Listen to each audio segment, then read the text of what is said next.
दोस्तों नमस्कार। जैसा कि आपका गणित का पेपर कल सुबह है, इसलिए आप लोगों के लिए मैं लेकर आ चुका हूं आपके गणित विषय के प्रश्नों के उत्तर।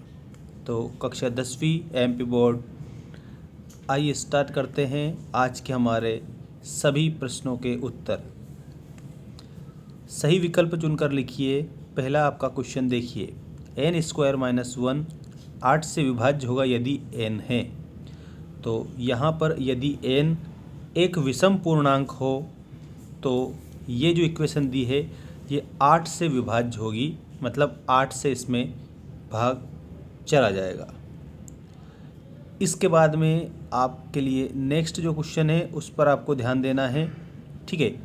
ये सेकंड क्वेश्चन रहा आपकी स्क्रीन के सामने। एक वृत्त की अधिकतम कितनी स्पर्श रेखाएं हो सकती है?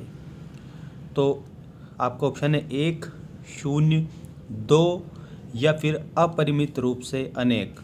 तो यहाँ पर आपको ध्यान रखना है अपरिमित रूप से अनेक, ये आपका ऑप्शन करेक्ट हो जाएगा, ठीक। इसके बाद में यदि AP में यदि D बराबर -4, N बराबर 7 एवं AN बराबर 4 है तो A होगा। तो A बराबर आपका करेक्ट आंसर 28 हो जाएगा। तो ऑप्शन नंबर डी आपका इसमें करेक्ट होगा। इसके बाद में नेक्स्ट जो आपका क्वेश्चन है उस पर आप ध्यान देंगे, ठीक है।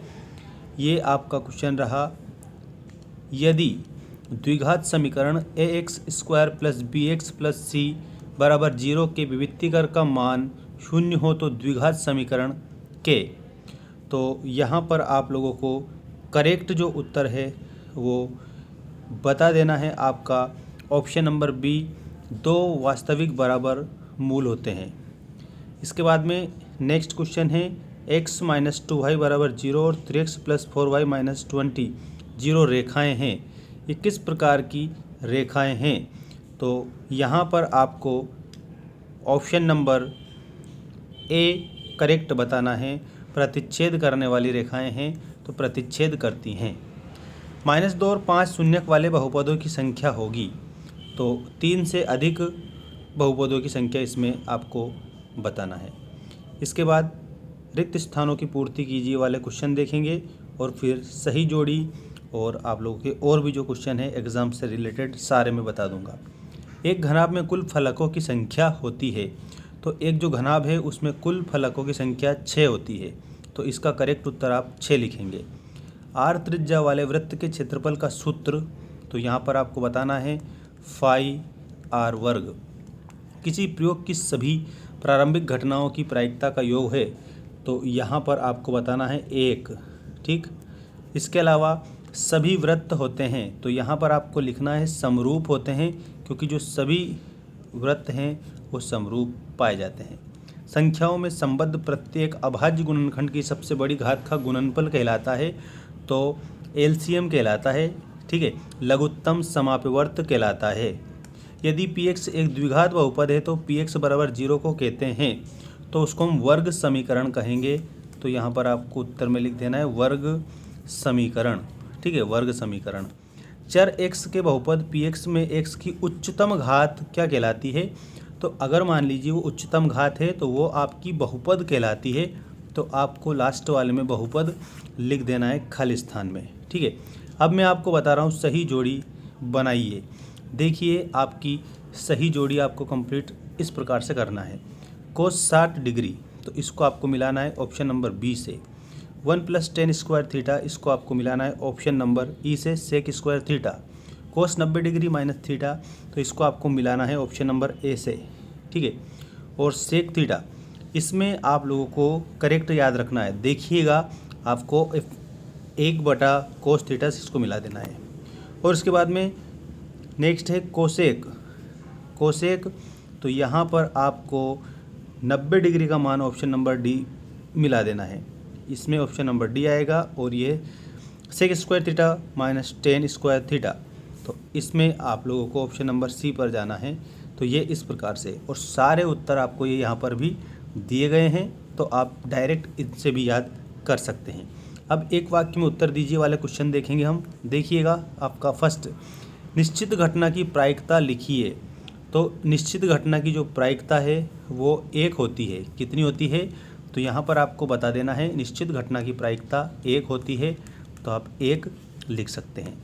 वर्गीकृत आंकड़ों के लिए बहुलक का सूत्र लिखिए। तो वर्गीकृत आंकड़ों के लिए बहुलक का सूत्र है बहुलक z बराबर i प्लस, और ये आप लोगों का सूत्र आपकी स्क्रीन के सामने लिखा हुआ है। इसको आप अच्छी तरह से कंप्लीट याद रखेंगे क्योंकि ये बहुलक का सूत्र हो जाएगा। ठीक है। इसके बाद दो संख्याओं a एवं b LCM A B HCF A B क्रमशः x एवं y है। ए बी एक्स और इसका संबंध बताना है। तो इसका जो संबंध होगा वो होगा a इंटू बी बराबर x इंटू वाई। ठीक। अब हम बात करते हैं नेक्स्ट क्वेश्चन की। यदि ax square plus B X plus C के शून्यक अल्फा बीटा हो तो अल्फा और बीटा का मान क्या होगा? ये क्वेश्चन आपका काफ़ी इम्पोर्टेंट क्वेश्चन है क्योंकि ये पिछली बार भी परीक्षा में पूछा गया था। तो यहाँ पर इसका जो मान है वो आपको बता देना है सी बटा ए आपका करेक्ट इसमें हो जाएगा। इसके बाद में नेक्स्ट देखिए, x1 y1 एवं x2 y2 को मिलाने वाली रेखा m अनुपात n के अनुपात में अंतः विभाजित करने वाले बिंदु निर्देशांक आपको इसमें लिखना है। तो ये आपको बिंदु निर्देशांक लिखना है mx2 प्लस nx1 बटे m प्लस n और my2 प्लस ny1 बटे m प्लस n। ये आपका इसमें निर्देशांक लिखना है। और वह समीकरण निकाय क्या कहलाता है जिसका कोई हल ना हो तो वह असंगत कहलाता है। और किसी वृत्त अर्धवृत्त को उसके व्यास के परितः घुमाने पर बने ठोस को क्या कहते हैं? तो उस ठोस को गोला कहा जाता है। क्या कहा जाता है? उस ठोस को गोला कहा जाता है। तो प्यारे विद्यार्थियों, आप लोगों को गोला बताना है। अब सत्य असत्य लिखना है। ये आप लोगों की कल एग्जाम में बहुत सारे क्वेश्चन इसमें से देखने को मिलेंगे। किसी बारंबारता बंटन में किसी वर्ग की संचयी बारंबारता उस वर्ग के पहले वाले सभी वर्गों की बारंबारताओं का योग होती है। तो इसमें आपको सत्य बता देना है। सर्वांग समवृत्तों के क्षेत्रफल सदैव बराबर होते हैं। तो इसमें भी आपको सत्य बताना है क्योंकि सर्वांग समवृत्तों के क्षेत्रफल हमेशा बराबर होते हैं। 2 4 8 16 एक समानांतर श्रेणी है। तो यहाँ पर आपको असत्य बताना है। ठीक है, क्योंकि समानांतर श्रेणी नहीं है। बिंदु पी एक्स वाई की मूल बिंदु दूरी करणी X square plus Y square होती है। तो क्या ये सत्य है? तो यहाँ पर आपको बताना है सत्य। ये आपका सही है। यदि त्रिभुज की संगत भुजाएं अनुपातिक हो तो वे त्रिभुज समरूप नहीं होते हैं। तो ये असत्य है क्योंकि वो त्रिभुज समरूप होते हैं। किसी बाह्य बिंदु से वृत्त पर खींची गई रेखाएं असमान होती है। तो ये भी गलत है क्योंकि ये रेखाएं जो बाहरी बिंदु से खींची जाती है वो समान रेखाएं होती है। इस प्रकार से आप लोगों को सारे ऑब्जेक्टिव टाइप क्वेश्चन मैंने बता दिए हैं। और अब इसके बाद एक वीडियो आने वाला है जिसमें आपको और भी इम्पोर्टेंट क्वेश्चन बता दिए जाएंगे। तो मिलते हैं नेक्स्ट वीडियो में। और आप लोगों की एग्ज़ाम के लिए सभी को बेस्ट ऑफ लक।